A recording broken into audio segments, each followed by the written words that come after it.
Assalamualaikum. This is Laiba Tariq, your biology instructor from tutorial.pk. Today we are doing your chapter 23, that is one of the most fastest growing field of the biology called the biotechnology. Let's start. आपको याद है हम लोगों ने chapter 22 जिसमें हमने chromosomes और DNA को डिस्कस किया था, उसमें मैंने आपको बताया था कि मेंडल वाज द वन जिसने जीन्स का करेक्टर फाइंड किया था और उसने देखा था कि जो पेरेंट्स होते हैं उनसे जो चिल्ड्रन होते हैं उनके पास कुछ कैरेक्टर्स इनहेरिट होते हैं. उन कैरेक्टर्स को इनहेरिट करने के लिए उसने एक फैक्टर्स का वर्ड यूज़ किया था. And then with the passage of time जब साइंटिस्ट ने 1900 में उसके काम को डिस्कवर किया तो उन लोगों ने क्रोमोसोम्स और जीन्स का जो कैरेक्टर था या जीन्स का जो रिलेशन था वो फाइंड किया. And then they came to know कि genes are the one that made up the DNA, और ये जो डीएनए होता है ये रिस्पॉन्सिबल होता है उन कैरेक्टर्स का जो कि पेरेंट्स से ऑफस्प्रिंग में मिलते हैं.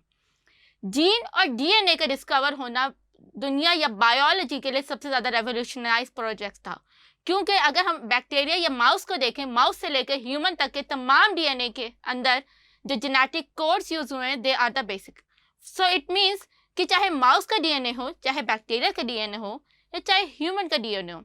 इन सब के अंदर जो डीएनए के बेसिक कोड्स हैं, ये जो कोडिंग सिस्टम है वो सेम है. सो इस वजह से साइंटिस्ट ने जो था वो कुछ ऐसी टेक्निक्स डेवलप की जिसकी वजह से हमने ह्यूमन जीन्स को ग्रो करवाया इनटू बैक्टीरियाज एंड सब अदर एनिमल्स, और उनके बेसिस पे हम लोगों ने कुछ ऐसे प्रोडक्ट्स एक्सट्रैक्ट किए फ्रॉम द बैक्टीरिया जो कि ह्यूमन बॉडीज़ के अंदर समटाइम्स क्रिएट नहीं होते, जिसमें कॉमन एग्जांपल है इंसुलिन की.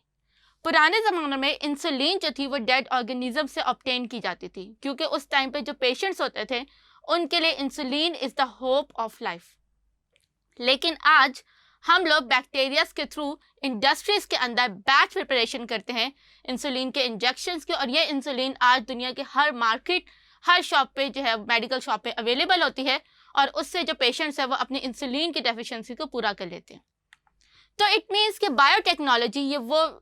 टेक्नोलॉजी है जिसके अंदर हम बायोलॉजिकल सिस्टम्स या ऑर्गेनिजम्स या उनके पार्ट्स जो कि स्पेशली डीएनए होता है उसको यूज़ करते हैं to create the different product जो कि ह्यूमंस के लिए बहुत ज़्यादा बेनिफिशियल हो. इसकी अगर मैं एग्जांपल्स की बात करूँ तो इसकी एग्जांपल में अगर हम सबसे पहले देखें तो हमारे दुनिया में एनवायरमेंटल पोल्यूशन दुनिया के ह्यूमंस के लिए सबसे बड़ा थ्रेट है, और इस एनवायरमेंटल पोल्यूशन की बड़ी वजह वो पोल्यूटेंट्स होते हैं जो कि दुनिया वाटर के अंदर, एयर के अंदर एंड सॉइल के अंदर हीप अप तो हो रहे हैं, लेकिन उनको डिकम्पोज करने के लिए कोई भी चीज़ मौजूद नहीं है. सो साइंटिस्ट ने कुछ ऐसे बैक्टीरिया जिनको हम लोग सुपर बग्स कहते हैं वो डिज़ाइन किए हैं, और वो बैक्टीरिया जो हैं ये इन प्लूटन जिनमें ऑयल स्पिल्स होते हैं, प्लास्टिक होती है और certain heavy metals and chemicals होते हैं, उनको यूज़ कर सकते हैं एज देयर फूड, और इस तरह से ये जो हैं बैक्टीरिया डिकम्पोजिशन में और अर्थ के इन्वायरमेंट को क्लीन करने में बहुत ज़्यादा इंपॉर्टेंट रोल प्ले करते हैं.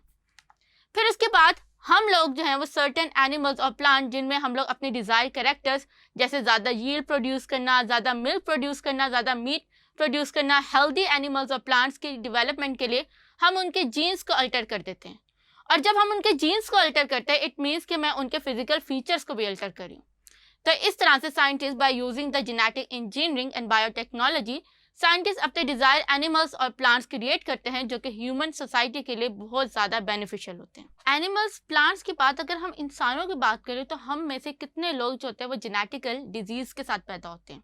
यानी उनकी बॉडीज़ के अंदर कुछ ऐसे जीन्स जो होते हैं वो फॉल्टी होते हैं जो कि एक हेल्दी मेटाबॉलिक एंजाइम्स और प्रोडक्ट डेवलप नहीं कर सकते जिससे वो अपनी एक हेल्दी लाइफ को जो है वो प्रोसीड कर सके या कैरी ऑन कर सके. तो उन जेनेटिक डिजीज़ के लिए जहाँ आज से अगर 100 साल पहले की बात की जाए या इवन 50 साल पहले की बात की जाए तो हमारे पास कोई ऐसा क्योर नहीं था जो कि जेनेटिक डिजीज़ को क्योर कर सके.